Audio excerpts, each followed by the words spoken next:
All right, so here's a quick review of the major concepts from this unit. We talked about energy and we talked about the bubble map, which represents all the different forms of energy, and you should be familiar with that and kind of know which each form of energy is associated with what. In terms of the equations, we have four little building blocks. One is the kinetic energy. So the kinetic energy is 1/2 the mass of the object times the velocity squared. The thing to remember here is that the kinetic energy can never be negative, and it's proportional to the velocity squared. So making the velocity 2 times bigger makes the kinetic energy 4 times bigger. All right? Another form of energy we can easily compute is the potential energy due to gravity. On the surface of the Earth, that's m times g times h, where g is the gravitational constant, 9.81. If we are above the reference point, then potential energy is positive, and if we are below the reference point, potential energy is negative. The third equation is that the work, which is the energy transferred into or out of a system, can be found by taking the force that's applied times the distance it's applied. And this, of course, assumes that the force and the distance are in the same direction, because that was a simplification. The only other small building block equation we had was that the power, which is the rate energy is transferred, is equal to the energy transferred, W, divided by the time.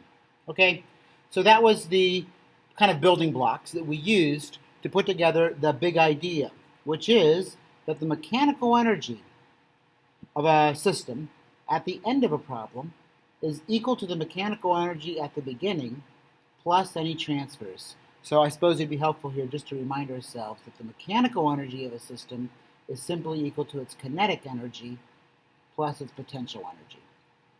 So this was the big idea, and this is what we applied. So an example, if you have a car driving along a road and it goes down a hill, so here's the initial position of the car, and here is the final position of the car.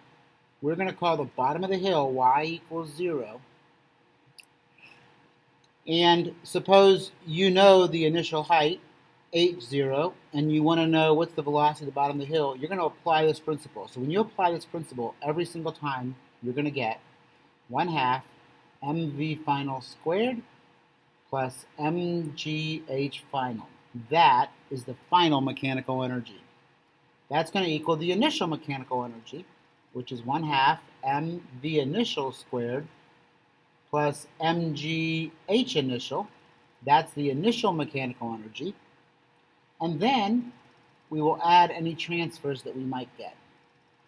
So in this case, if you know energy is conserved, so if energy is conserved,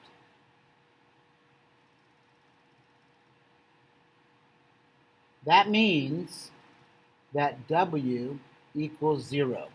We don't have any energy transferred into or out of our system. If the energy is not conserved, or if work is done, then W will not be 0. So you're basically going to solve this big old equation for something. Maybe you're trying to find the work so that you can then find the power. Perhaps you're trying to find the final height or the final velocity. You're solving for something in here, and that's what we practiced a lot. Okay, so that was kind of the heart of the unit. Quick reminder, you can cancel the m's if every term has an m in it. So as long as W is 0 and drops out, you can cancel the m's. But if W is not 0, you cannot cancel the m's. You're going to have to keep them in there. All right, so that's a review of the unit. It's not a whole lot there, and basically what I have right here is what should be in your toolbox. 1, 2, 3, 4, 5 equations plus the big principle. Okay?